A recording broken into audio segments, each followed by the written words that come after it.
Narito tayo ngayon upang matunghayan ang napakainit, nagbabaga, talaga namang pinag-uusapan at latest na inaabangan ng lahat.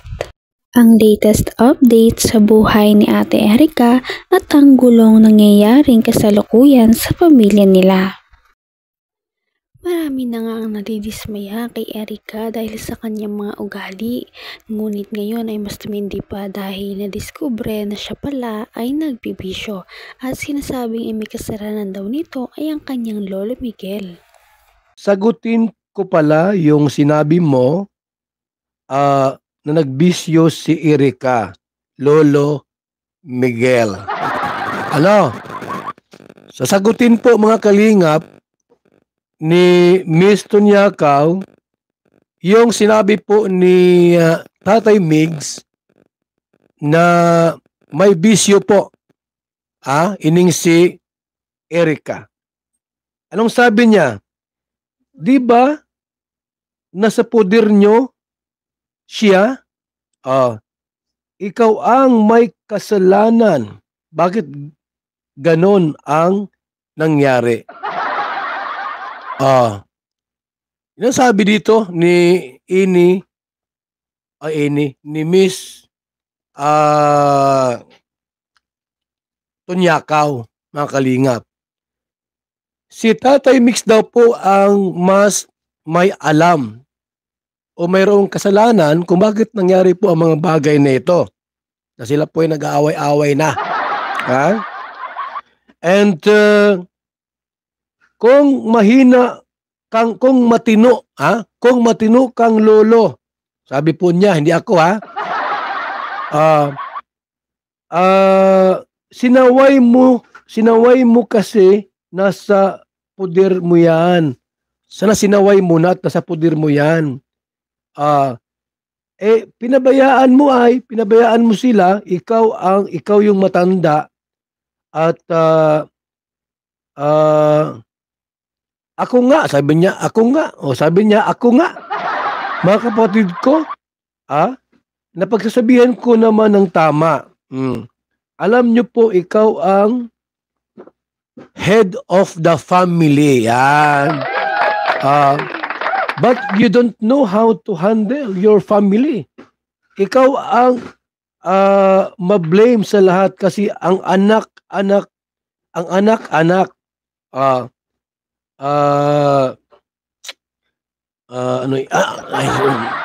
anong sabi mo? Ikaw ma-blame sa lahat kasi kasi nag-anak ka ng marami. Di na kayang buhayin.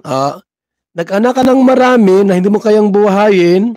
Tapos magreklamo kang matanda ka. Yun lang.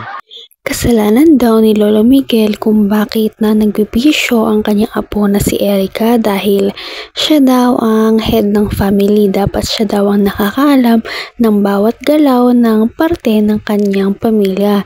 Kaya naman kapag nag-vape ang kanyang apo at nagkaroon ng bisyo, dapat daw ay siya ang una na makakaalam.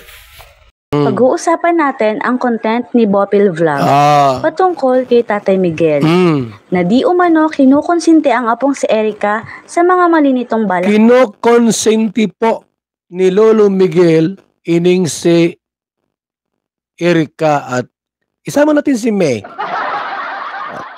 Gawin.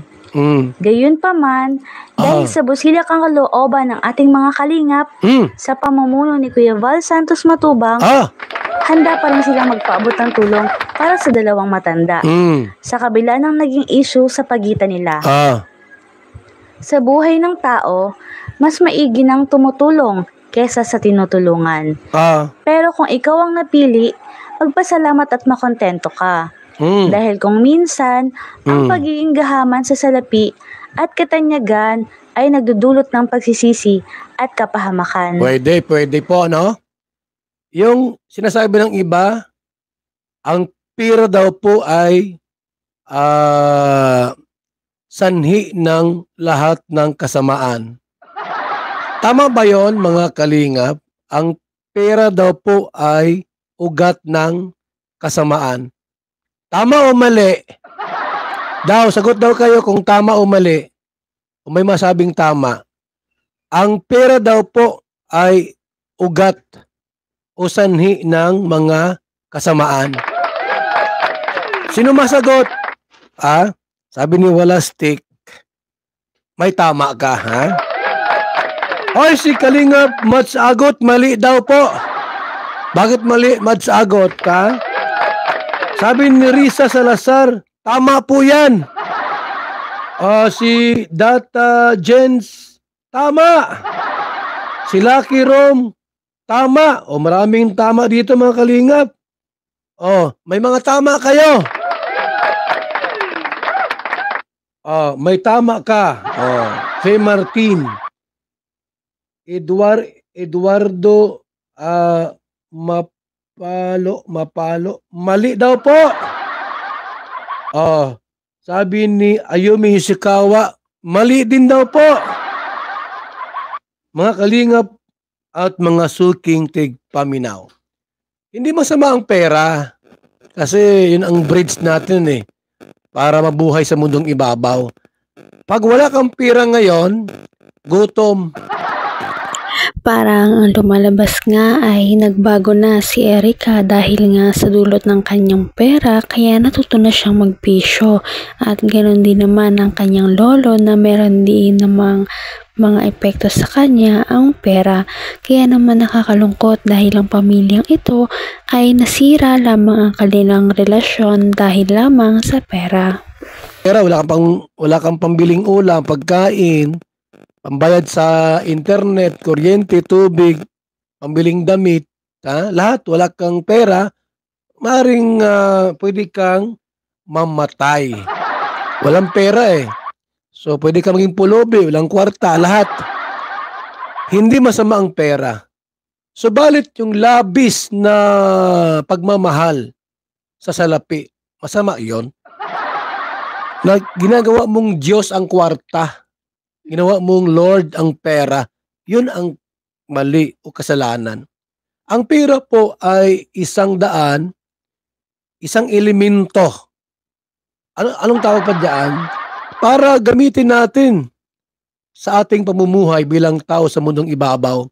Di tulad noon barter ay exchange of goods. Halimbawa, may bigas ka, pwede mong ipagpalit sa iba, isda naman.